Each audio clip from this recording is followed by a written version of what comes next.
Okay, the multiple correlation and partial correlation. In this, we have to first find out the coefficient of multiple correlation. So, in this lecture, we'll find out the coefficient of multiple correlation. ठीक है, we are talking about the coefficient of multiple correlation. तो अभी मैंने आपको जितना बताया उसमें अभी आपने कोरिलेशन को हम आर से करते हैं, ठीक है, और पार्शल को हम आर से डिनोट करेंगे, लेकिन उसमें नोटेशंस की x1 का लेंगे, x2 पे लेंगे, है ना, r.23 होगा या r2.13 होगा. तो ये सब पार्शल कोरिलेशन है, लेकिन coefficient of multiple correlation is denoted by capital R. यानी कि मल्टीपल कोरिलेशन को आप कैपिटल आर से डिनोट करेंगे और पार्शल को आप स्मॉल आर से डिनोट करेंगे. ठीक है, ये बात भी याद रखनी है. अब कोफिशिएंट ऑफ मल्टी कोरिलेशन में अभी सबसे पहले हम ट्राई वेरिएट डिस्ट्रीब्यूशन ही लेंगे. यानी यूनिवेरिएट में हम वन वेरिएबल की बात करते हैं, सिंगल वेरिएबल की. बाई वेरिएट में हम टू वेरिएबल्स की बात करते हैं, और ट्राई वेरिएट डिस्ट्रीब्यूशन में हम थ्री वेरिएबल्स की बात करते हैं. So let's consider the try variate distribution in which each of the variable x1, x2 and x3, ठीक है, x3 has n observations.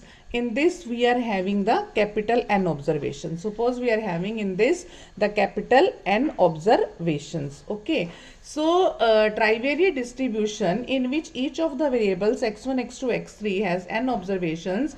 The multiple coefficient of x1 on x2 and x3 is denoted by r1.23. इससे denote करेंगे. क्या बोला है मैंने? Multiple correlation coefficient of x1 on x2 and x3 denoted by this capital R1.23. So this is the correlation coefficient between x1 and its estimated values given by the plane of regression of x1 on x2 and x3. अब आपको पता चल जाना चाहिए कि जब भी मैं 1.23 लिख रही हूं, इसका मतलब है कि ऑफ x1 है, ऑन x2 एंड x3 है. ठीक है, so this the formula for this means किसकी बात कर रहे हैं हम?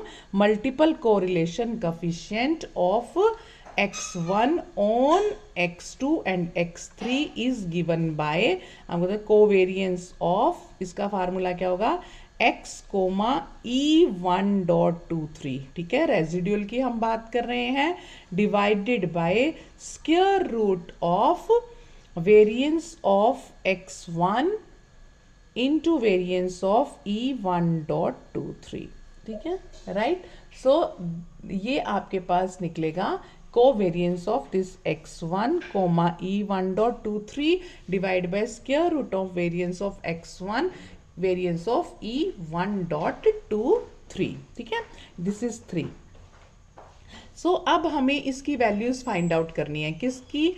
हमें कोवेरियंस की वैल्यू फाइंड आउट करनी है, वेरिएंस ऑफ x की वैल्यू फाइंड आउट करनी है, और वेरिएंस ऑफ 1.23 की वैल्यू फाइंड आउट करनी है, और वापिस इसमें पुट करनी है. ठीक है, आपको पता होना चाहिए x 1.23 क्या है, E 1.23 क्या है. मैंने पहले जब स्टार्टिंग में इसकी नोटेशंस बताई थी आपको, यूल्स नोटेशंस से बताया था, उस लेक्चर में आपने देखा होगा ये सारी नोटेशंस मैंने आपको बताई हैं कि x 1.23 किसके इक्वल है, E 1.23 किसके इक्वल है, B 1.23 क्या है, B 2.13 क्या है, ये सब आपको पता होना चाहिए. ठीक है, नाउ वी नो. अब हमें इन तीनों की वैल्यू, इसकी और इसकी वैल्यू, तीनों की वैल्यू फाइंड आउट करके इसमें पुट करेंगे. So we will get the value of R1.23. Okay, so let's we are having the value x 1.23 is equal to, क्या हमें पता है क्या है? x1 minus B12.3 x2 plus minus 13.2 x3. ठीक है, ये पता है आपको, इसकी वैल्यू है. और इसी तरह से आपको E की वैल्यू पता होगी, E1.23 is equal to B12.3 x2 plus B13.2x3, right. तो अब आप अगर देखोगे कि इसकी वैल्यू अगर ये है तो इसमें इसकी वैल्यू को पुट कर दोगे तो मेरा x1.23 क्या बन जाएगा, x1 माइनस E1.23, ठीक है। That means you can say that E1.23 is equal to x1 minus x1.23, ठीक है, राइट। तो मैं अगर इसको कोई नंबर दे देती हूँ, and since we know that xi's are measured from their respective means, so that expected value of xi will be equal to 0, I will be equal to 1, 2, 3 and so on, right? So इस तरह से अगर आप करते हो तो covariance of x1 E1.23 is equal to क्या बनेगा, expected of x1 माइनस इसकी expected, ठीक है ना, यही हम निकालेंगे। इसकी एक्सपेक्टेड आप ले रहे हो x1 की, इसकी एक्सपेक्टेड, और दूसरा आपके पास क्योंकि इसकी वैल्यू है, सो E1.23 minus expected of E1.23, ठीक है, ये हो गई। अब आपको पता होना चाहिए क्योंकि मैंने कहा कि उनके रिस्पेक्टिव मीन से ले रहे हैं, 1 की भी और 1.23 की भी, तो इसका मतलब एक्सपेक्टेड ऑफ x1 भी 0 होगी और एक्सपेक्टेड ऑफ E1.23 भी 0 होगी, तो ये भी 0 होगी, ये भी 0 होगी। अगर ये दोनों 0 हो गई तो मेरे पास कोवेरियंस क्या बन जाएगा आपके पास, फिर मतलब ये किसके इक्वल आ जाएगा, फिर एक्सपेक्टेड ऑफ x1, इधर से सिर्फ x1 बचा, इधर से सिर्फ ये बचा E1.23, ठीक है, इसकी वैल्यू बची। तो इसका मतलब ये मेरे किसके इक्वल आ रहा है, इस कोवेरियंस के, ये मेरे किसके इक्वल आ रहा है, आपने इसको कोवेरियंस के कहा ना कि covariance of x1 E1.23 is equal to expected of this, ठीक है।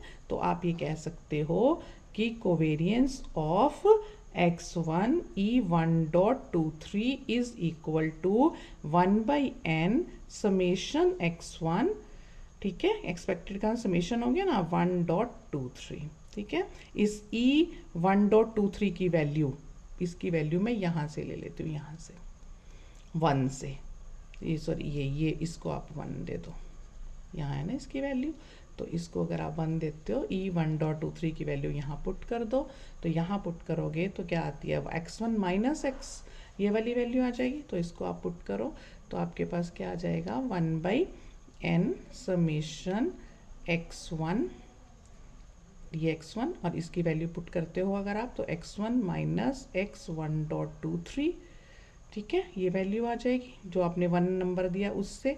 अब इसे अगर आप खोलते हो तो आपके पास क्या आता है 1/n summation x1 square minus 1/n summation x1 x1.23, ठीक है, 1.23 आपके पास ये हो गई। अब आप इसमें देखो x1.2, अब उसकी जो प्रॉपर्टी थी second property of residual, second property of residual में ये किसके इक्वल आ जाएगा, यहाँ पर भी इसको आप इसके इक्वल लिख सकते हो कि x1 x1.23 is equal to summation x1.23 into x1.23, second property है रेजिड्यूल की उसके अकॉर्डिंग, तो उसके अकॉर्डिंग आपके पास ये क्या बन जाएगा, this is summation x1 square minus 1/x summation x1.23, ठीक है। तो इसका मतलब ये मेरे पास क्या बन गया, sigma 1 square minus sigma square 1.23, ठीक है, इसे 2 नंबर दे दो, ठीक है, ये आपके पास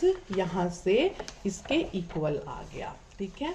अब आपने निकाल लिया ये क्या निकाल लिया आपने, covariance of x1 coma E1.23, ये आपको भी कोवेरियंस चाहिए था ना, यहाँ पे ये न्यूमरेटर वाला ये निकल गया। अब मुझे क्या निकालना है, वेरियंस x1 मुझे पता ही है सिग्मा 1 स्क्वायर, तो अब मुझे क्या निकालना है, सिर्फ वेरियंस ऑफ E1.23। अब वेरियंस ऑफ दिस निकालने के लिए आप ले लो, इस पर अगर आप वेरियंस अब निकालते हो तो आपके पास ये क्या आएगा, देखो वेरियंस निकालने के लिए हम करते हैं variance of E1.23 is equal to किसके, वही एक्सपेक्टेड ऑफ उसकी value 1.23 minus expected of E 1.23, ठीक है, इसका स्क्वायर के। अब आपको पता है कि इसकी वैल्यू क्या हो जाएगी आपके पास 0, ठीक है ना, ये आपके पास 0 हो गई ना, क्योंकि आपको पता है कि they are measured from their respective means, तो ये 0 है, अभी पीछे बताया मैंने आपको। तो ये किसके बराबर हो गया, एक्सपेक्टेड ऑफ ई 1.23 की वैल्यू स्क्वायर। अब वही फ्रॉम 1, जो इक्वेशन नंबर 1 हमने यहाँ दिया था, ये इक्वेशन नंबर अभी 1 जो मैंने दिया है, ये वाला इक्वेशन नंबर 1, यहाँ से आप ई 1.23 की वैल्यू फिर पुट कर देंगे इसमें। अगर मैं इसकी वैल्यू यहाँ पे पुट करती हूँ तो आपके पास क्या आ जाता है, इसकी वैल्यू पुट करने से, ठीक है ना, वहाँ से पुट करते हो तो ये 1/n summation x1 minus x 1.23 का स्क्वायर, ठीक है, फ्रॉम 1। अब इस स्क्वायर को खोल लो, इस स्क्वायर को खोल लो, a माइनस बी के स्क्वायर की तरह इसको अगर आप खोल लेते हो तो आपके पास क्या बन जाएगा, 1/n summation x1 square plus 1/n summation x 1.23 square minus 2/n summation x1 x 1.23, ठीक है। अब मैं अगर इसको 1/n summation x1 square plus 1/n summation x summation आपके पास हो जाएगा x square summation x1 square plus 1/n summation x square 1.23, ठीक है, minus 2/n summation x square 1.23, ठीक है। और इसके बाद आप इस 2 में से 1 चला जाएगा तो आपके पास ये क्या बच जाएगा, 1/n summation x1 square minus 1/n summation x square 1.23, ठीक है। This is again equal to sigma 1 square minus sigma square 1.23, ठीक है। तो इसको आप थर्ड नंबर दे दो, ये आपके पास किसकी वैल्यू निकल आई इसकी, ठीक है, ये आपके। अब पुट कर दो वैल्यूज़ जो आपने अभी सेकंड में आपने ये कोवेरियंस की निकाली है, ये वैल्यू कोवेरियंस की निकाली है सेकंड नंबर से, और अभी आपने थर्ड नंबर दे दिया है जिसमें आपने वेरियंस की निकाली है।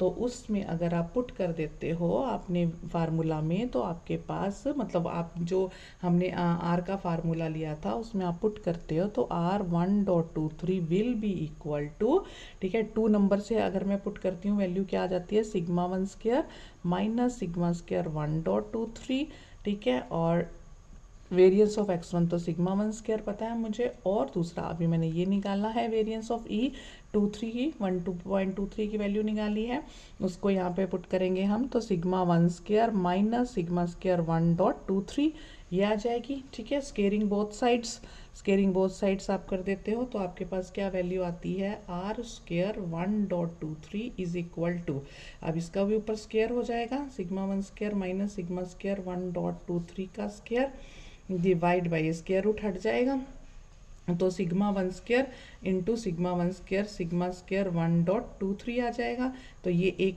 इससे पूरा कट जाएगा, ठीक है। अब अगर इस ऊपर न्यूमरेटर में ये बचेगा तो इसको आप कर सकते हो sigma 1 square by sigma 1 square, मतलब आप पहले लिख लो, चलो, सिग्मा 1 स्क्वायर माइनस सिग्मा 1.23 का square divide by sigma 1 square, ये वैल्यू बचेगी, ठीक है ना।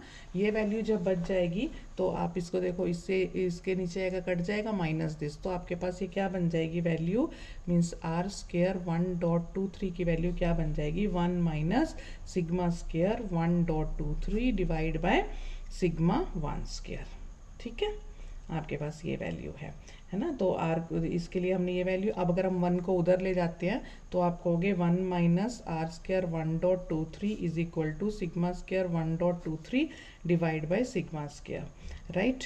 तो इसको आप लिख सकते हो, इस नोटेशन में आप लिख सकते हो, क्योंकि आपको पता है, because you know that sigma square 1.23 is equal to sigma 1 square, पहले भी ये यूज़ किया हमने कोफैक्टर्स को निकाल के, ये इसके बराबर होता है तो ये इसके इक्वल आ गया, ठीक है। और आपको ये पता ना W की वैल्यू क्या होती है, बिकॉज यू नो दैट, आपको ये पता होना चाहिए कि you know that this W is nothing but it is equal to 1 R12 R13 R21 1 R23 R31, R32, 1, ठीक है, ये वैल्यू आपको पता है, राइट। तो इसलिए आपने इसको इसके बराबर कर दिया है। अब अगर आप इसको अगर आप खोलते हो तो आपको ये पता होता है ना, मैं फिर से आपको बता देती हूँ। 1, ये इसका खोलो, इसका फैक्टर 1 तो निकालोगे तो ये क्या आ जाता है 1 minus R23 R32 minus R12 R21 minus R23 R31, ठीक है, R31 plus R13 R32 R21 minus R31। ऐसे खोलना आता है ना मैट्रिक्स, जब आपने पढ़ी होगी तो दिस, इसको ऐसे करके, और this 1 into 1 minus this into this, फिर माइनस R12, ये वाली रो ऐसे कट हो जाती है, मतलब ये ऐसे और ऐसे हो गई, फिर आप R21 into this minus R31 into this, ठीक है, प्लस R13, फिर ये वाली रो ऐसे कट हो जाएगी, तो this into this minus this into this, ऐसे इसको खोल सकते हैं। तो इससे हमारे पास क्या आता है, this W is equal to this. तो आप यहाँ पे कहते हो कि जो 1 का फैक्टर होता है वो क्या होता है -1 इंटू 1 प्लस 1, को फैक्टर जो हम निकालते थे उसकी फॉर्म में हमने इसको लिखा है, ठीक है, ये होती है इसकी वैल्यू, है ना। तो ये आपने इस फॉर्म में रिजल्ट को जो है ये निकाल दिया, ये रिजल्ट हमने निकाल दिया। तो R123 is your multiple correlation coefficient of x1 on x2 and x3, ठीक है। This is about the multiple correlation coefficient, right? So in the next lecture we'll do about the partial correlation coefficients.